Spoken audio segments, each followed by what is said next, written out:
ही आपको इंटरव्यू में अपेयर होने का लेटर मिलता है तो आपके अंदर एक फियर डेवलप होता है, उसको कहते हैं फियर ऑफ रिजेक्शन। कि मेरा इंटरव्यू लेटर तो आ गया, लेकिन इंटरव्यू में जा रहा हूं मैं, या तो पहली दफा जा रहा हूँ इंटरव्यू के अंदर, और इंटरव्यू में अगर मैं रिजेक्ट हो गया तो क्या होगा, मेरे घर वाले क्या कहेंगे, मेरे बारे में क्या सोचेंगे कि मुझे कुछ नहीं आता इसलिए मैं इंटरव्यू में रिजेक्ट हो गया। इंटरव्यू रिजेक्शन के ऊपर मैंने अपनी एक वीडियो बनाई है, जो आप मुकम्मल देखेंगे तो आपको बड़ा अच्छा वहां से जो है उसके अंदर जो है वो अपडेट मिलेगा। आप आइएगा मेरी प्लेलिस्ट के ऊपर और इंटरव्यू रिजेक्शन को जरूर देखिएगा, इससे आपको काफी कॉन्फिडेंस मिलेगा। सो इंटरव्यू रिजेक्शन या pressure of success in the interview, ये ऐसे जो है वो स्टिमुलस हैं जो बेसिकली आपको आपके ऊपर एक स्ट्रेस की कंडीशन डेवलप कर लेते हैं। अच्छा, फिर आपसे पूछा जाए कि आपको क्या फियर है, आप क्यों डर रहे हैं इंटरव्यू से? इंटरव्यू में तो आप जा सकते हैं, इंटरव्यू में आप अपेयर हो सकते हैं, आपकी क्वालिफिकेशन है, आपका सब कुछ है, आप क्यों इंटरव्यू से जो है अपेयर हो रहे हैं? और अगर इन दो रीजन के साथ आपको बता भी दिया जाए कि कोई ऐसी बात नहीं है, इंशाल्लाह आपको कामयाबी मिलेगी, आप जाए इंटरव्यू के अंदर, तो अमूमन लोगों को ये कहते हुए पाया गया कि यार समझ में नहीं आता, फिर भी एक अंदर से डर है, अंदर से एक खौफ है, एक ऐसा खौफ है जो मैं बता नहीं सकता आपको कि क्या है, लेकिन कुछ मेरे अंदर ऐसा खौफ है कि मुझे इस इंटरव्यू से डर लग रहा है। हालांकि मैंने जो है अपनी एजुकेशन में मैं टॉपर्स में से हूँ। अच्छा गाइस, इसके बहुत सारे रीजन भी हो सकते हैं, इसके पीछे कुछ लॉजिक्स भी यकीनन हो सकती हैं, क्योंकि स्टिमुलस कुछ ऐसे होते हैं जो फैक्ट बेस्ड होते हैं, और कुछ ऐसे होते हैं जो आप खुद उसको जो है अपने जहन के अंदर जो है वो बना लेते हैं। तो मिसाल के तौर के ऊपर इसके अंदर कुछ ऐसा भी रोल हो सकता है कि आपने पास्ट में कुछ इंटरव्यू दिए हों और आपके इंटरव्यू बहुत अच्छे हुए हों और आप रिजेक्ट हो गए, तो आपकी समझ में ना आ रहा हो कि ये आखिर क्या हुआ है, क्यों मैं रिजेक्ट हुआ हूं। तो अब आप ये सोच रहे हैं कि मेरी तैयारी तो मुकम्मल है, लेकिन फिर मेरे साथ ये एक्सपीरियंस हो सकता है कि despite of my good interview जो है मैं शायद रिजेक्ट ना हो जाऊं। गाइस, मैं आपको यहाँ प्रपोज करूंगा आप यकीनन मेरी साइट पर आए और मेरी इंटरव्यू रिजेक्शन की वीडियो जरूर देखें। अगर आपको ये फियर है कि मैं इंटरव्यू में रिजेक्ट हो जाऊंगा इस वजह से कि मेरा पास्ट में जो इंटरव्यूज हुए थे वो इंटरव्यूज जो है मेरे बहुत अच्छे थे, लेकिन उसके बावजूद मैं रिजेक्ट हो गया, तो आप जरूर मेरी ये वीडियो देखें इंटरव्यू रिजेक्शन की आने के बाद। आपको इससे फैक्ट का पता चलेगा आप क्यों रिजेक्ट हुए, इससे आपको ये पता चलेगा कि आप अगर रिजेक्ट हुए थे तो उसके रीजन क्या थे, वो आपके रीजन थे या क्या रीजन थे, जो भी होगा वो आपको जरूर पता चलेगा, तो आप उसमें जरूर देखें। ये पास्ट के जो आपके एक्सपीरियंस होते हैं वो भी आपको बहुत इन्फ्लुएंस करते हैं। इसके अलावा एक और रीजन होता है जो आप नहीं बताते, that is called the impostor syndrome. Impostor syndrome एक ऐसी चीज है जिसके अंदर कैंडिडेट खुद ये फील करता है कि शायद मैं इस जॉब के काबिल नहीं हूं। जब इंटरव्यू के क्यू में देखता है या वहां पे दो तीन कैंडिडेट्स को देखता है या ऐसे कैंडिडेट को देखता है जिन्होंने जो है अप्लाई किया होता है, तो सम टाइम वो कहता है शायद मैं एक्सपीरियंस नहीं हूं, तो शायद मैं इस जॉब के काबिल नहीं हूं, शायद मेरा एक्सपीरियंस कम है तो मैं इस जॉब के काबिल काबिल नहीं हूं। नहीं नहीं, इस कैंडिडेट का एक्सपीरियंस बहुत अच्छी कंपनीज का है, शायद मैं इस जॉब के काबिल नहीं हूं, जितने कंपटीशन में ये लोग आए हैं तो मैं शायद उस लेवल का कंपटीशन नहीं कर सकता। ये एक और फियर लेवल होता है इंटरव्यू के अंदर। ये जो इम्पोजिशन सिंड्रोम था जिसमें आप कंपटीशन से फियर कर रहे थे, so competition is another era, जहां पर आने के बाद आप कहते हैं ओ मैं तो, ये इतने सारे लोग हैं, ये तो इतना हाईली क्वालिफाइड है, ये तो कैंडिडेट फला से है, ये तो फला यूनिवर्सिटी से पढ़ा हुआ, इसका तो इतना एक्सपीरियंस है, तो आप अपने आप को खामा अंडर एस्टिमेट करते हैं और आप कहते हैं कि मैं शायद इस जॉब के काबिल नहीं। देखिए होता क्या है, इसका जो एंड होता है वो एक ऐसी जगह के ऊपर होता है जिसके ऊपर 80% लोग जो है वो जॉब को हासिल नहीं कर पाते। यानी आप इस तमाम प्रेशर के अंदर जो आप सेल्फ डेवलप कर रहे हैं उसके अंदर रहते हुए आप ये समझ लें कि आपका जो 80% चांसेस हैं वो इंटरव्यू में कामयाबी के कम हो जाते हैं। इम्पोजिशन सिंड्रोम की मैंने बात करी, जिससे के और कंपटीशन की मैंने बात करी, जिससे आपके अंदर एक फियर डेवलप होता है और आप लेक ऑफ कॉन्फिडेंस में चले जाते हैं, आपका कॉन्फिडेंस शेक हो जाता है। अब जब आपका कॉन्फिडेंस शेक हो जाता है तो होता ये कि फिर वो तमाम चीजें जो आपको आती हैं, वो तमाम स्ट्रेंथ जो आपकी बाकी कैंडिडेट्स के मुकाबले में बहुत अच्छी होती हैं, वो तमाम चीजें आप कम्युनिकेट नहीं कर पाते। इस लेक ऑफ कॉन्फिडेंस के अंदर आने के बाद आपकी कम्युनिकेशन जो है खराब हो जाती है, आप कम्युनिकेट नहीं कर पाते स्ट्रेस के अंदर।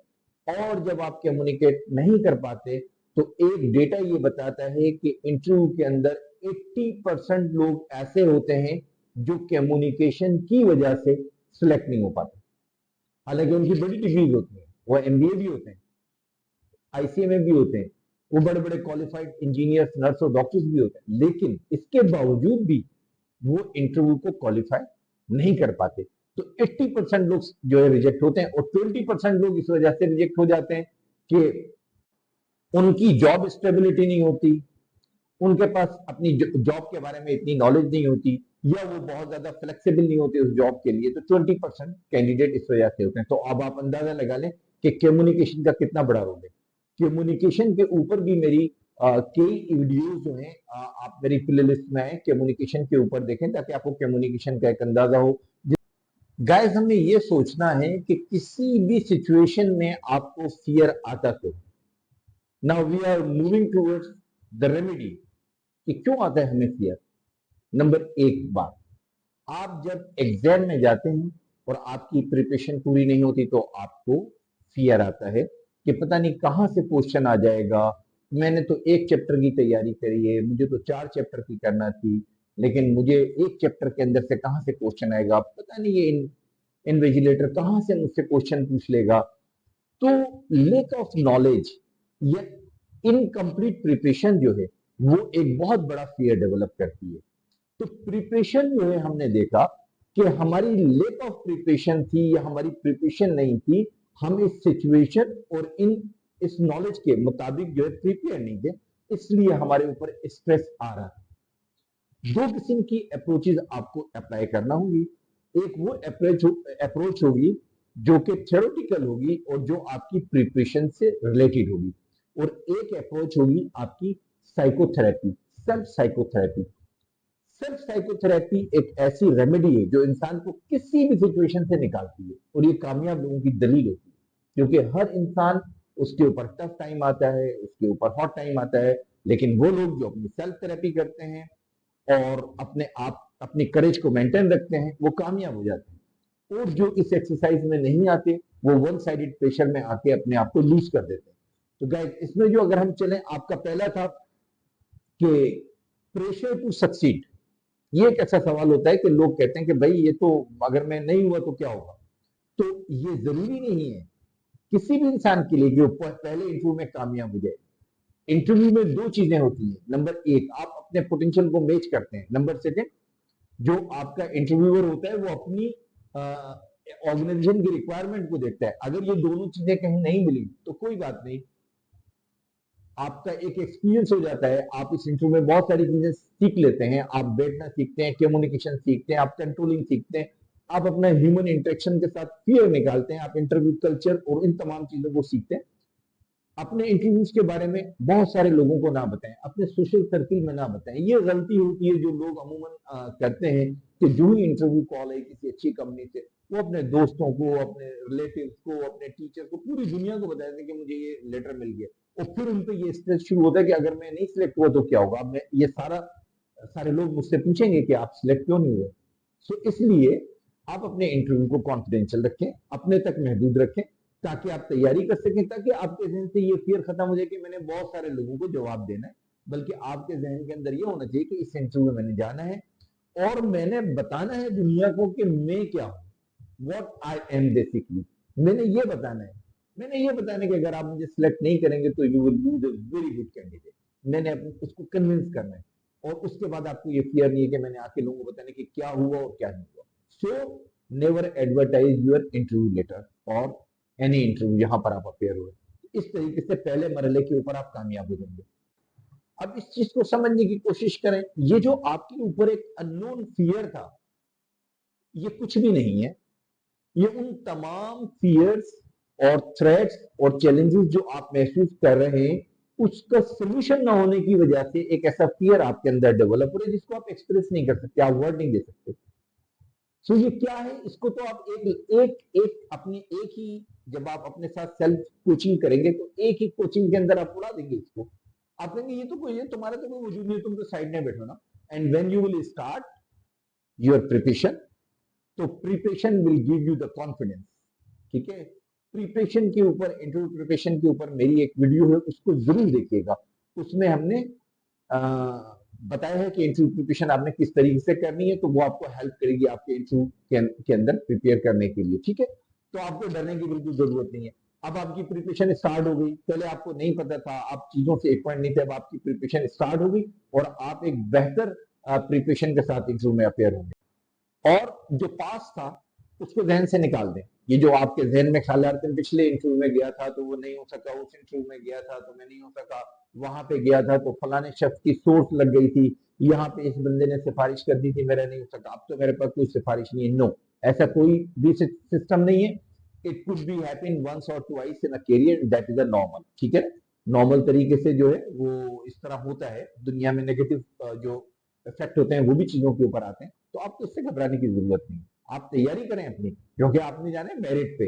इसलिए कि जिसने जाना है सिफारिश पे उसका लेवल है ये, और जिसने जाना है मेरिट पे उसका लेवल है ये। तो आपने ये लेवल अपने करियर में अडॉप्ट करना है।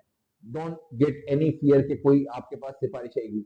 अगर सिफारिश आएगी तो वो ऑर्गेनाइजेशन एक बेहतरीन कैंडिडेट से महरूम हो जाएगी। वो ऑर्गेनाइजेशन जो कि सिफारिशों पे चलती है उनका डिक्लाइन होता है। आपने कोई ऐसी ऑर्गेनाइजेशन नहीं ज्वाइन करनी जिसका डिक्लाइन हो, क्योंकि आपने तो अपना स्टार्ट लिया है, आपने तो ऊपर फ्लाई करना है। तो इसलिए अगर ऐसी ऑर्गेनाइजेशन में जहां पर जो है लोग सिफारिशों पे जाते हैं, आपका सिलेक्शन नहीं हुआ, तो आप थैंक्स गॉड, आपने मुझे बचा लिया। मैं एक ऐसी ऑर्गेनाइजेशन की तरफ मूव कर रहा था जिस ऑर्गेनाइजेशन के अंदर मेरिट ही नहीं है। और जब एक ऑर्गेनाइजेशन के अंदर मेरिट नहीं है तो मेरे अंदर दो चीजें डेवलप होती। नंबर वन, या तो मैं अपनी जॉब के साथ कंप्रोमाइज होकर अपना करियर छोड़ता। नंबर सेकंड, या मैं डिप्रेस होकर अपने करियर से पीछे हट जाता। थैंक्स गॉड आपने मेरा यहाँ पे नहीं करवाया। मुझे ऐसी ऑर्गेनाइजेशन दे जो मेरे पेस के हिसाब से चल रही हो, ताकि मैं उस ऑर्गेनाइजेशन में एंट्री लूं और मेरे अगले 5 और 10 साल के ये प्लान है, मैं इन प्लान को जो है वो अचीव कर सकूं। सो अपनी सेल्फ सेल्फ जो है काउंसलिंग करें, अपने आप को बताएं। और ये ट्रू है, आप गलत नहीं कर रहे हैं, आप अपने को सही बता रहे हैं।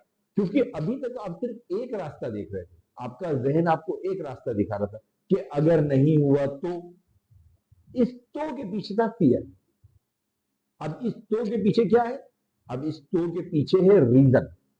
और रीजन क्या है, और इस तो के पीछे क्या है? इस तो के पीछे आपका कैरियर, कि अगर आपका नहीं हुआ तो बहुत अच्छा हुआ, आप एक ऐसी ऑर्गेनाइजेशन से बच गए जिस ऑर्गेनाइजेशन में लोग पर्चियों पे जा रहे थे, आप एक ऐसी ऑर्गेनाइजेशन से बच गए जहां पर जो है कॉम्पिटेंसी जो है वो मेरिट नहीं थी, तो आपका करियर वहां पे सेफ नहीं था, तो आप कहें मैं तो बच गया। तो अपने आप को कहें yes, that's good. So no fear, get yourself out of fear.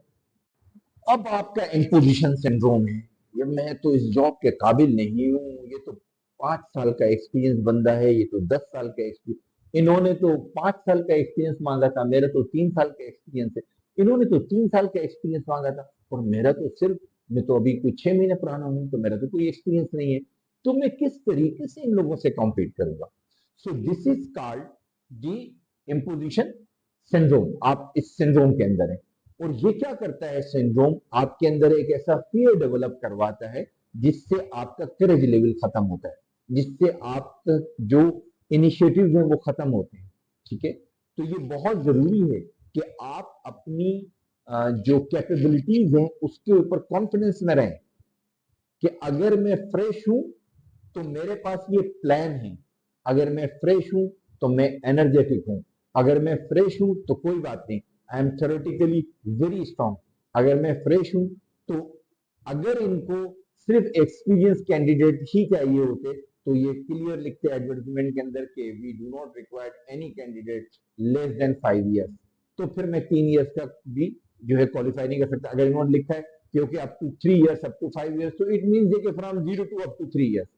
तो आप अपने आप को अपनी कोचिंग करें, अपने आप को समझाएं कि ये जो एक्सपीरियंस है ये जो है सिलेक्ट होने का जो है वो जो है माइलस्टोन नहीं है। गाइस, एक चीज को याद रखें, you are a different you.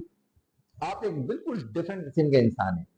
आपके लिए एक्सपीरियंस जो है वो मैटर नहीं करता।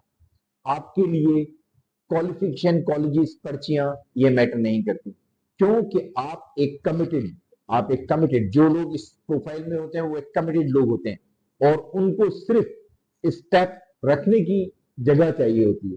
उसके बाद वो मंजिल का तयन खुद करते हैं और मंजिल की तरफ खुद ही बढ़ते हैं और मंजिल तक पहुंच जाते हैं। तो ये आपके अंदर जज्बा है, अपने अंदर ये जज्बा पैदा करें। अगर एक ऑर्गेनाइजेशन ने आपको सिलेक्ट नहीं किया तो आप ये समझ लें कि ये ऑर्गेनाइजेशन का भी नुकसान है कि एक इतने अच्छे कैंडिडेट को उन्होंने सिलेक्ट नहीं किया जो कि एक कैरियर ओरिएंटेड है, एक कमिटमेंट का उसका लेवल है।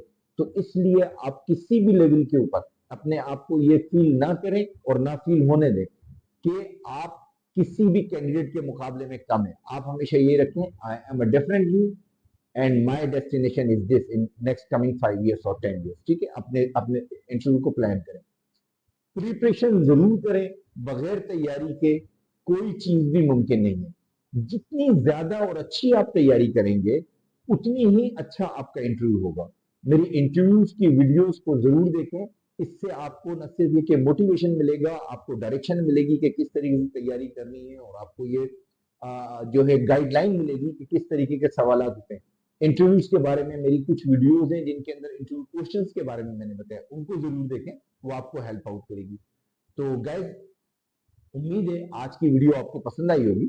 अगर आपको हमारी आज की वीडियो पसंद आई है तो हमें भी आपका मोटिवेशन चाहिए। आप हमारे चैनल को सब्सक्राइब करें, हमारी वीडियो को लाइक करें और बेल आइकन के बटन को जरूर प्रेस करें ताकि आने वाली तमाम वीडियोस आपको हेल्प आउट कर सकें आपके करियर को एक्सेल करने में और करियर की तरफ मूव करने में। सो मिलते हैं अगली वीडियो में एक नए टॉपिक के साथ। Till that time, bye.